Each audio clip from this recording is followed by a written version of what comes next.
बात करें हरियाणा की तो हरियाणा की समृद्ध लोक संस्कृति और कला परंपरा को सहेजने वाले राज्य स्तरीय रत्नावली महोत्सव का कुरुक्षेत्र विश्वविद्यालय में भव्य आयोजन हुआ। महोत्सव में मुख्य अतिथि के तौर पर मुख्यमंत्री नायब सिंह सैनी भी शामिल हुए और दीप प्रज्वलित कर महोत्सव की शुरुआत की। वहीं कुरुक्षेत्र का निरीक्षण भी किया। सीएम ने बताया कि विरासत को सहेजने के लिए सरकार की तरफ से ज्योतिसर में महाभारत थीम पर आधारित प्रोजेक्ट तैयार किया जा रहा है। आइए देखते हैं इस पर हमारी एक खास रिपोर्ट।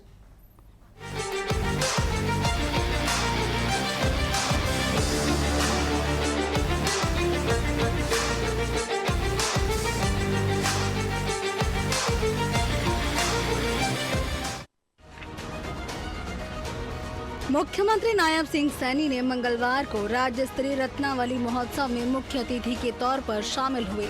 इस मौके पर मुख्यमंत्री ने कार्यक्रम को संबोधित किया।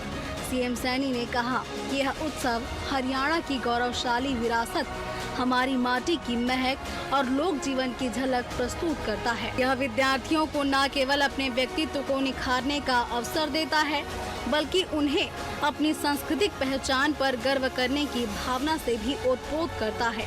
रत्नावली महोत्सव केवल सांस्कृतिक आयोजन नहीं, बल्कि हमारी जड़ों और पहचान को पुनर्जीवित करने का एक प्रेरक मंच है।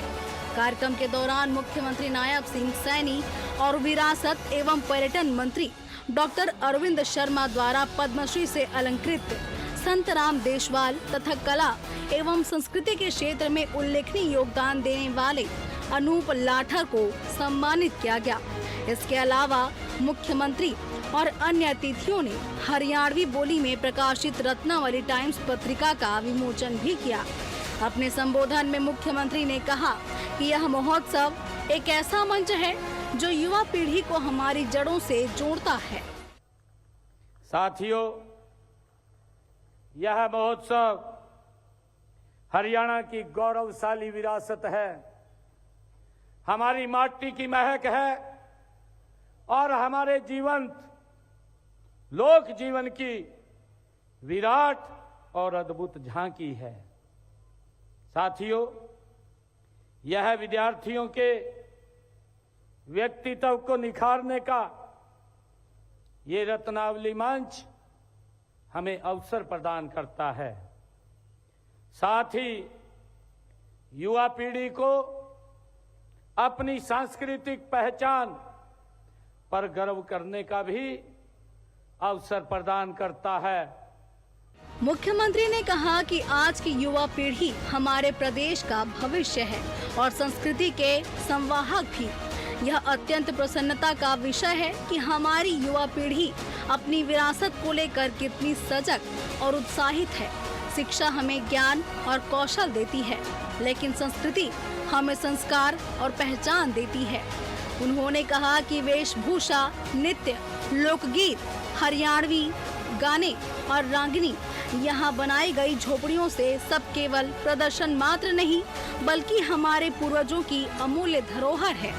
उन्होंने युवाओं से आह्वान करते हुए कहा कि युवा पीढ़ी के साथ साथ अपनी संस्कृति व विरासत से भी जुड़े रहें।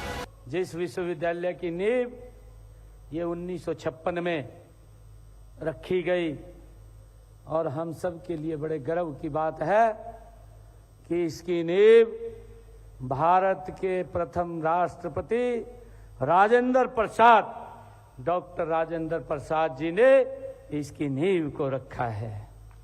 हरियाणा प्रदेश के शैक्षणिक, आर्थिक एवं सामाजिक विकास में इस विश्वविद्यालय का अमूल्य योगदान है।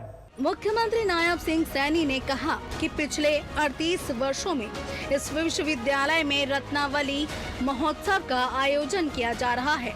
हरियाणा के सांस्कृतिक विकास यात्रा में इस उत्सव की भूमिका सबसे महत्वपूर्ण है।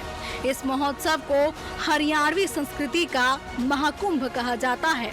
इसमें अहीर, बांगर, बागर, खादर, कोरवी, मेवाती जैसे विभिन्न बोलियों की 34 विधाओं में लगभग 3500 युवा कलाकार भाग लेते हैं। उन्होंने महोत्सव में भाग लेने वाले छात्र छात्राओं को बधाई एवं शुभकामनाएं दी। उन्होंने ये भी कहा कि इस महोत्सव में हर वर्ष नए नए प्रयास कर युवाओं को जोड़ने का प्रयास किया जा रहा है। पिछले वर्षों में पगड़ी बंधाओ, फोटो खिंचवाओ, हरियाणा के रीति रिवाजों को प्रतियोगिता का रूप दिया गया।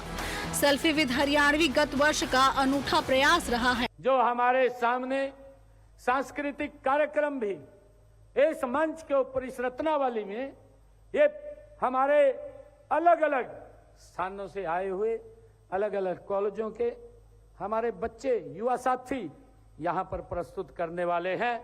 इसमें चाहे हीरो, बांगर हो या बागर हो, खादर हो, कौरवी हो, मेवाती जैसी विभिन्न बोलियों की ये 34 विधाओं में लगभग इस मंच के ऊपर से 3500 हमारे युवा कलाकार इसमें भाग लेंगे। ये हमारे लिए खुशी की बात है। मैं इस महोत्सव में भाग लेने वाले सभी छात्र छात्राओं का दिल से आभार भी व्यक्त करता हूं, उनकी सराहना भी करता हूं। मुख्यमंत्री नायब सिंह सैनी ने कुरुक्षेत्र में ज्योतिसर तीर्थ स्थित अनुभव केंद्र का निरीक्षण किया। इस मौके पर विरासत एवं पर्यटन मंत्री डॉक्टर अरविंद शर्मा, गीता मनीषी, स्वामी ज्ञानानंद महाराज और मुख्य सचिव अनुराग रस्तोगी भी उपस्थित रहे। मुख्यमंत्री ने अनुभव केंद्र में स्वागत कक्ष, महाकाव्य का सृजन कक्ष, प्राचीन महाभारत, कुरु वंशावली, गीता श्लोक, कृष्ण भूमिका, दशम अवतार सहित अन्य कक्षों की बारीकी से निरीक्षण किया और अधिकारियों को आवश्यक दिशा निर्देश दिए। उन्होंने कहा कि ज्योतिसर अनुभव केंद्र में देश विदेश से आने वाले पर्यटकों को कुरुक्षेत्र के इतिहास के जीवंत दर्शन होंगे। इस दौरान विरासत एवं पर्यटन विभाग की प्रधान सचिव कला रामचंद्रन ने मुख्यमंत्री को पीपीटी प्रस्तुतिकरण के माध्यम से अनुभव केंद्र की बारीकियों से अवगत करवाया। मुख्यमंत्री ने निर्देश देते हुए कहा कि तमाम विकास कार्यों को जल्द ही पूरा किया जाए ताकि ज्योतिसर अनुभव केंद्र में पर्यटक महाभारत और कुरुक्षेत्र के इतिहास के दर्शन कर सके। मुख्यमंत्री ने कहा कि भगवान श्री कृष्ण ने कुरुक्षेत्र की पावन धरा से गीता के उपदेश दिए। इस पावन धरा के इतिहास को जहन में रखते हुए सरकार की तरफ से ज्योतिसर में विकास कार्यों को तेज गति के साथ किया जा रहा है। Bureau report, TV 24 news, Haryana.